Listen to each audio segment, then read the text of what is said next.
Doctor साहब आप कह रहे थे जंग हो या ना हो इनके वारशिप चले जाएंगे।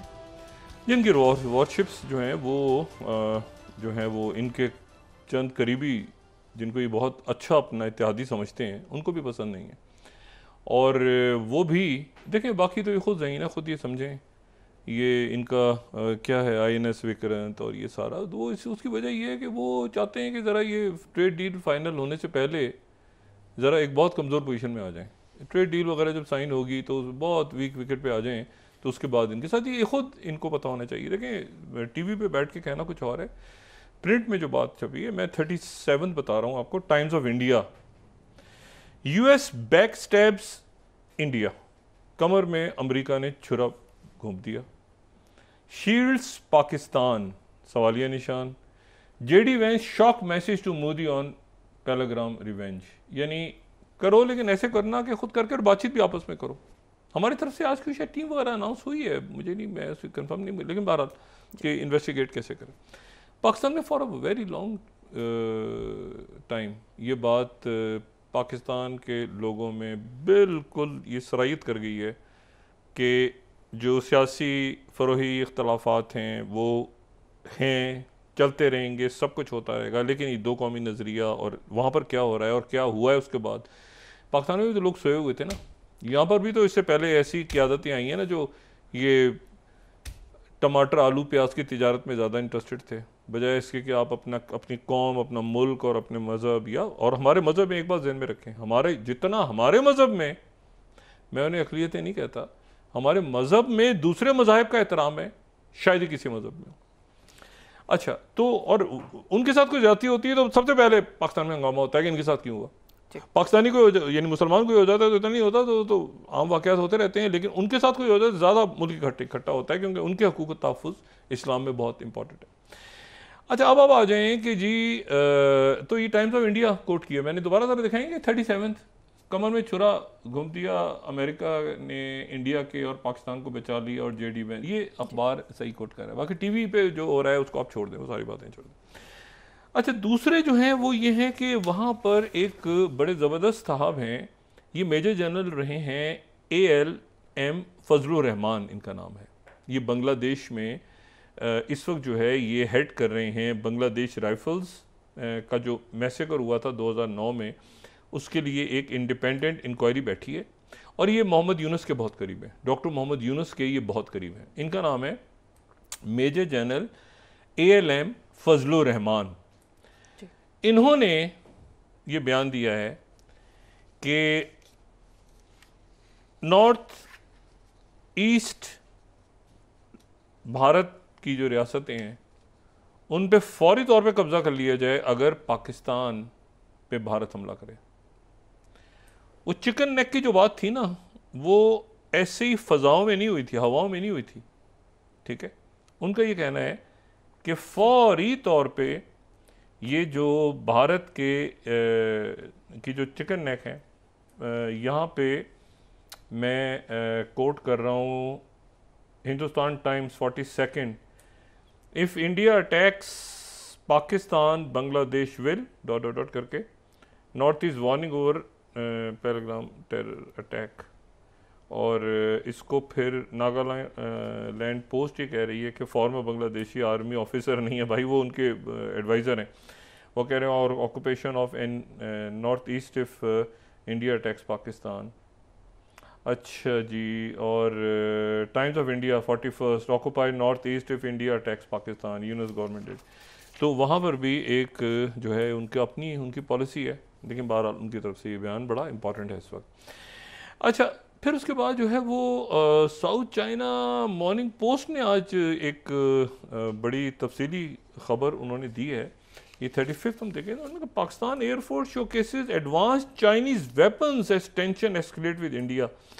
पाकिस्तान एयरफोर्स ने एडवांस चाइनीज़ वेपन्स दिखाए हैं, और ये जो वेपन्स की बात हो रही है, लेटेस्ट उनके जो 6th जनरेशन जो कि स्टेल्थ उनके मॉडल्स हैं, जो शायद उनके पास अभी जो बिल्कुल लेटेस्ट उनकी जो टेक्नोलॉजी है, ये साउथ चाइना मॉर्निंग पोस्ट 35 वही कह रहे हैं कि वो पाकिस्तान के पास जो है PL-15 और रडार सिस्टम्स और मिसाइल और ये वो सारी डिटेल्स इसमें मौजूद हैं, जो गेम चेंजर हैं इस पूरे, किसी के पास भी नहीं। अच्छा, तो ये तो हो गया अब यहाँ पे जो मामला है। अब उसमें ये क्या करते हैं, कैसे करते हैं? इन्वेस्टिगेशन करवानी तो ज़रूर पड़ेगी कि क्या हुआ था वाक़या, ठीक है। और बाकी ये है कि अब वो सतही सी बातें रह गई कि ये देखें ना, ये पानी बंद कर दिया तो ये भी, ये आहिस्ता आहिस्ता सब वापस होगा सारा मामला। लेकिन ये बात अपनी जगह रह जाएगी कि वो कत्लेआम किसने किया, और ये है कि यहाँ पाकिस्तान में दहशतगर्दी कैसे हुई। प्रेसिडेंट ट्रंप ने अपने पहले करीबी साथी को बलि का बकरा बना दिया। बलि का बकरा भी बस बना दिया, ऐसे ही बनाया है, बस उसको पता भी नहीं चला कि मेरे साथ हुआ क्या है। और वो है उनके नेशनल सिक्योरिटी एडवाइज़र, उनको फायर कर दिया। और फायर कर दिया नेशनल सिक्योरिटी एडवाइज़र को, माइक वॉल्श को। और ये ट्रुथ के ऊपर उनका जो सोशल मीडिया पे फायर किया है। सेकंड स्लाइड अगर हम दिखा सकें। और फायर करने का तरीका कितना खूबसूरत है कि वो माइक वॉल्श को अमेरिका का मंदूब बना दिया अक़वाम मुत्तहिदा में, और फिर बड़ी तारीफ़ें हैं, बड़ा फ़ौज में अच्छा काम किया, ये किया वो किया। नेशनल सिक्योरिटी एडवाइज़र को फायर कर दिया, सैक कर दिया। और उसके साथ ही ये जो चार्ज है ये एडिशनल उन्होंने दे दिया है मार्को रूबियो को, जो कि सेक्रेटरी ऑफ स्टेट हैं। सेक्रेटरी स्टेट को उन्होंने कहा है कि वो इस दौरान जो है interim secretary of state Marco Rubio will serve as national security adviser, NSA। अच्छा, स्टेट डिपार्टमेंट में स्ट्रॉन्ग लीडरशिप जारी रखेंगे। ये जो हैं ये जनाब फायर हो गए, जो वहाँ के नेशनल सिक्योरिटी एडवाइज़र। और ये नेशनल सिक्योरिटी एडवाइज़र का जो फायर होना है, ये कोई, मैं नहीं समझता कि ये कोई मामूली बात है, ये बड़ा वाक़या है। ये पहली बरतरफी है जो हुई है, सैक की है ना, सैक करके वो यूनाइटेड नेशन में भेज दिया, इनके डिप्टी को भी सैक कर दिया। और वहाँ पे खातून है लॉरा लूमर, जो बड़ी एक्टिविस्ट हैं, 31 साल खातून है, बड़ी एक्टिविस्ट हैं। और वो जनाब ट्रंप साहब को बड़ा जो है ना, वो मोहल्ले की बुआ का जो किरदार है वो बड़ा अच्छा अदा करती हैं। ये ऐसे है, ये ऐसे है, ये तुम्हारे ख़िलाफ़ है, ये ऐसे है, ये ऐसे है। तो वो उन्होंने मोहल्ले की बुआ हैं समझ लें। तो वो लारा लूमर जो हैं वो ट्रंप से मिली थी पिछले महीने, और बहुत सारे नेशनल सिक्योरिटी के लोग फारिग हो गए थे। तो आज उन्होंने ये क्लेम किया है कि देखा, ये मैंने कहा था ना ये जाएगा, तो ये फारिग हो गया। अच्छा, ये तो फारिग हो गए, तो अब मार्को रूबियो जो हैं सेक्रेटरी जो स्टेट है, वो यानी ये NSA भी हैं, सेक्रेटरी स्टेट भी हैं। तो मेरा ख्याल है ये हेनरी किसिंजर के बाद ये वाहिद अमेरिकन अहदेदार हैं जो एक ही वक्त में नेशनल सिक्योरिटी एडवाइज़र भी हैं और साथ ही सेक्रेटरी स्टेट भी हैं। उससे पहले जब निक्सन और फोर्ड का दौर था, तो उस वक्त जो है निक्सन रिज़ाइन कर गए थे, तो उस वक्त हेनरी किसिंजर के पास ये दोनों ओहदे रहे थे 2 साल, नेशनल सिक्योरिटी एडवाइज़र भी और साथ उसके सेक्रेटरी स्टेट भी।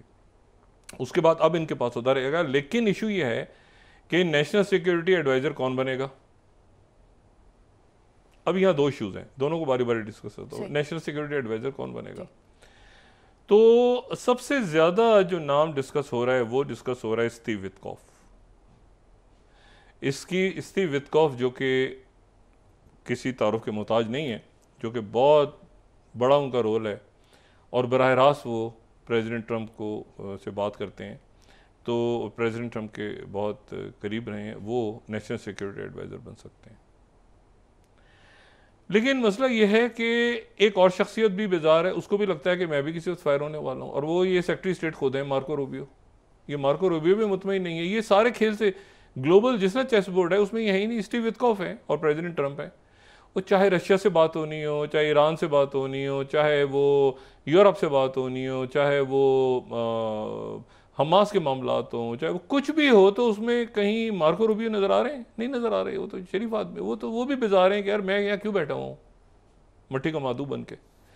तो वो भी, उनको भी लगता है कि मुझे किसी भी वक्त फायर कर दिया जाएगा और मेरी जगह कोई और आ जाएगा। अच्छा, अब नेशनल सिक्योरिटी एडवाइज़र आर्जी तौर पे बनाया ना उनको, तो ये मुस्तकिल तो होता नहीं रहेगा। तो नेशनल सिक्योरिटी एडवाइज़र के लिए तो स्टीव विटकॉफ का नाम चल रहा है और मार्को रूबियो भी। अच्छा, एक और नाम भी चल रहा है, वो नाम जो है वो भी बड़ा इंटरेस्टिंग है, और वो है रिचर्ड ग्रेनल। रिचर्ड ग्रेनल जो है, मेरे ख्याल में पाकिस्तान में काफ़ी लोग जानते हैं रिचर्ड ग्रेनल को। तो रिचर्ड ग्रेनल जो है उनका नाम भी चल रहा है यानी 2, अगर स्टीव विटकॉफ और उनके बाद दूसरा जो नाम आ रहा है वो आ रहा है ये रिचर्ड ग्रेनल का। रिचर्ड ग्रेनल जो हैं ये काफ़ी खामोश सफारतकारी वगैरह इन दिनों करते रहे हैं और ट्रंप के बड़े करीब रहे हैं, और ये एक्टिंग डायरेक्टर नेशनल इंटेलिजेंस रहे हैं एक दौर में। यानी जो तुलसी गैबार्ड वाली सीट है उस पर आर्जी तौर पे ये आ गए थे पहले टर्म में, और ट्रंप के बड़े करीब रहे हैं। और ये बहुत ज़्यादा उनका जो मेक अमेरिका ग्रेट अगेन वाला जो है, तो इनके ऊपर कोई इतराज़ भी नहीं, तो ट्रंप के बिल्कुल उसमें, क्योंकि उस वक्त ये था ना कि ट्रंप फायर किए जा रहे थे, इस पर भी ट्रस्ट नहीं है, उस पर भी ट्रस्ट नहीं है, तो किसको मैं ये इंपॉर्टेंट ओहदा दूँ। तो आखिरी दिनों में जिसको उन्होंने ये ओहदा दिया था वो रिचर्ड ग्रेनल थे। तो रिचर्ड ग्रेनल भी उनके उस लाइन में लगे हैं, क्योंकि ये फारिग होते जा रहे हैं। मार्को रूबियो भी मेरा ख्याल है नहीं टिक पाएंगे ज़्यादा अरसे तक। मार्को रूबियो जो है वो बहुत ज़्यादा अच्छा, ये जो माइक वॉल्स हैं ये रशिया के ऊपर इनके ख्यालात मुख्तलिफ थे ट्रंप से, और ये नेटो के वाले से भी मुख्तलिफ थे। ये प्रिटेंड कर रहे थे अपने आप को, लेकिन बारह फारिग हो गई, और पॉलिसी ट्रंप ने बना नहीं है। वो जो है मार्को रूबियो जो हैं वो भी बहुत बड़े चाइना होकर रहे हैं, लेकिन उन्होंने हालात देख के पिछले चंद महीनों से अपनी पॉलिसी सिर्फ चाइना के टैरिफ्स तक रखी है। चाइना के साथ टैरिफ्स की टॉक्स का आगाज़ होने वाला है। चाइना की तरफ से कहा गया है कि जी हमसे अभी तक हमसे बराह रास्त रब्ता नहीं किया। वो बार बार जो अमेरिकन कह रहे हैं वो गलत कह रहे हैं, हमसे रब्ता हो रहा है और हमारी टॉक्स अभी शुरू होने वाली हैं। जब उनकी टॉक्स शुरू हो जाएंगी तो ये वियतनाम और बाकी सारे ममालिक के मामला जो हैं वो ठीक हो जाएंगे। वो चाइना की तरफ से आज दोबारा बात हुई है। तीसरी जो 3-4 बड़े इंपॉर्टेंट वाक़यात और पाकिस्तान के लिए बड़े इंपॉर्टेंट हैं, पाकिस्तान के लिए बहुत इंपॉर्टेंट वाक़यात हैं, और वो बरतानिया से है पाकिस्तान के लिए, पाकिस्तान के लिए भी और बरतानिया के लिए भी डेफिनेटली। लेकिन पाकिस्तान और इंडिया और बांग्लादेश और बाकी जितना डायस्पोरा में मौजूद है उनके लिए ख़बर बड़ी इंपॉर्टेंट है। देखिए बरतानिया में कॉन्स्टिट्यूशनल मोनार्की है, आइनी बादशाहत है, यानी हेड ऑफ स्टेट जो है वो बादशाह मलका है, जो कि किंग चार्ल्स हैं, किंग चार्ल्स थर्ड, तो वो किंग हैं, वो हेड ऑफ स्टेट हैं, और हेड ऑफ गवर्नमेंट जो है वो प्राइम मिनिस्टर हैं। ये कॉन्स्टिट्यूशनल मोनार्की है उनके यहाँ। तो उनके यहाँ जो भी पार्लियामेंट से इलेक्ट हो जाता है वो अमूमन पार्टी का सदर भी होता है, लेकिन उसकी अपॉइंटमेंट जो है वो बादशाह या मलका करते हैं वहाँ पे, और फिर उसके बाद वो जाता है, वो जाने के बाद जो है वो फिर अपनी काबीना का ऐलान करता है। ये भी हो सकता है कि वो अपनी पार्टी का चीफ ना हो, वो अपनी पार्टी से किसी और को नॉमिनेट कर दे, ये भी तो मतलब है कि इस तरह सिस्टम चलता है। और वहाँ पर 1920 से अभी तक जो है ये 2 पार्टी सिस्टम ही है, या लिबर पार्टी है और या कंजर्वेटिव है।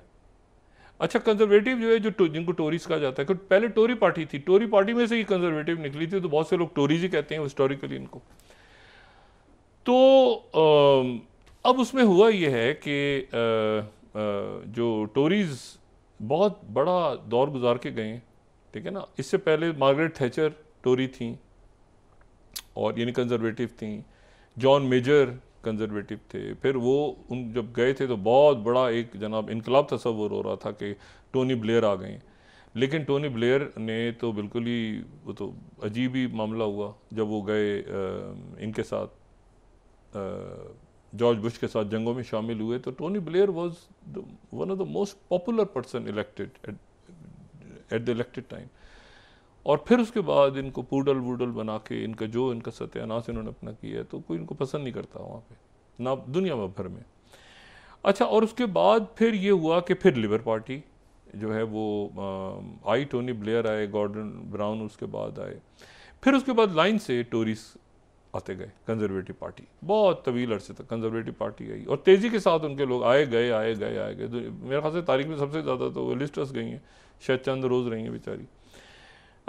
लेकिन यह है कि उसमें फिर डेविड कैमरॉन, टेरी मे, बोरिस जॉनसन, ये आपकी लिज ट्रस जो हैं, और ऋषि सुनाक, ये सारी फिर टोरी और कंजर्वेटिव्स थे। और उसके बाद कीयर स्टार्मर अब मौजूद हैं जो लेबर के हैं जी। अच्छा, सबसे पॉपुलर अगर वज़ीर आज़म का तसव्वुर हो तो वो तसव्वुर होता है बरतानिया का सबसे पॉपुलर वज़ीर आज़म, तो वो तो चर्चिल तसव्वुर होता है। लेकिन चर्चिल जो हैं वो पहले टोरी पार्टी में थे, पहली जंग अजीम में। ये हैं right of the centre, Tories जो है ना कंजर्वेटिव में राइट ऑफ द सेंटर यानी दाएं बाजू के थोड़े से, वो हैं left of the centre labour party यानी थोड़े से रोशन ख्याल। तो ये चर्चिल जो हैं ये पहले थे दरमियान में ये फ़ौज में भी रहे, लेकिन ये पहली जंग अजीम से पहली जंग अजीम शुरू होने से पहले ये टोरी थे। और उसके बाद जो है ये जब वज़ीर आज़म बने तो उस वक्त ये लेबर के वज़ीर आज़म के तौर पे, इनको दुनिया जो वज़ीर आज़म हैं वो लेबर के हैं, सही। और फिर हार गए, 45 का इलेक्शन हार गए। ये बड़ी इंपॉर्टेंट बात है कि 1945 में दूसरी जंग अजीम के खात्मे तक इतना सत्यानाश हो चुका था, फातेहीन तो हो गए थे, फातेहीन में तो बरतानिया शामिल हो गया था, कि सत्यानाश इतना हुआ था और गालियाँ इतनी बड़ी थीं और इतना बुरा हाल हुआ था कि चर्चिल इलेक्शन हार गए थे।